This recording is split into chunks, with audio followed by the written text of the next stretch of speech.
মাত্র এক বছরে ৪৯৬ জন সাংবাদিক হয়রানির শিকার। গাজীপুরে জীবনের ঝুঁকি নিয়ে সত্য উদ্ঘাটন করতে গিয়েছিলেন সাংবাদিকরা, কিন্তু সেই সত্যকে থামাতে হামলা চালালো বনদস্যুরা। বন বিভাগের শত শত গাছ লুটপাটের নেপথ্যে থাকা সেই প্রভাবশালী নেতা কে? চলুন জানি গাজীপুরের কাপাসিয়ার সেই ঘটনার বিস্তারিত। গাজীপুরের কাপাসিয়ার রায়দ ইউনিয়নের পরীরটেক এলাকায় মঙ্গলবার ৪ নভেম্বর বিকেল ৩:৩০টার দিকে ঘটে হামলার এই ঘটনা।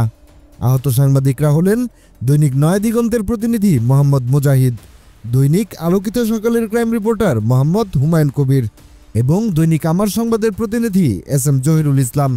দীর্ঘদিন ধরেই আবুল কাশেম ওরফে গজারি কাশেম সরকারি বন বিভাগের জমি থেকে শতাধিক গজারি গাছ কেটে পাচার করছিলেন। সাংবাদিকরা লুটপাট ও বনদস্যুদের কার্যক্রম ভিডিও করতে গেলে হামলার শিকার হন।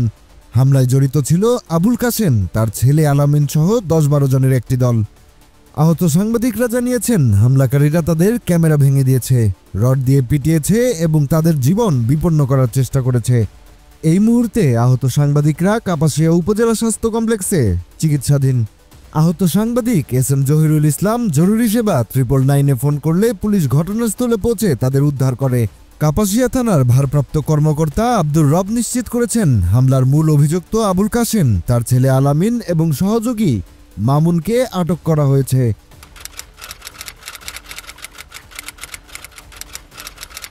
প্রাথমিক অনুসন্ধানে জানা যায়, বনদস্যু চক্রটিকে আশ্রয় দিয়ে আসছেন উপজেলা স্বেচ্ছাসেবক দলের সদস্য সচিব সিরাজুল ইসলাম। তবে ৫ নভেম্বর পর্যন্ত তিনি এখনও অধরা।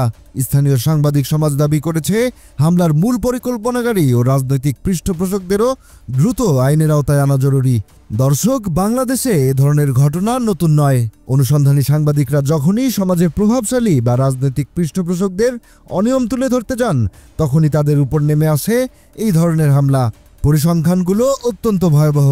২০২৪ থেকে ২০২৫ সালের জুলাই পর্যন্ত ৪৯৬ জন সাংবাদিক হয়রানির শিকার। ৬৭% ঘটনায় রাজনৈতিক দলের নেতাকর্মীরা এ সকল ঘটনার পিছনে দায়ী।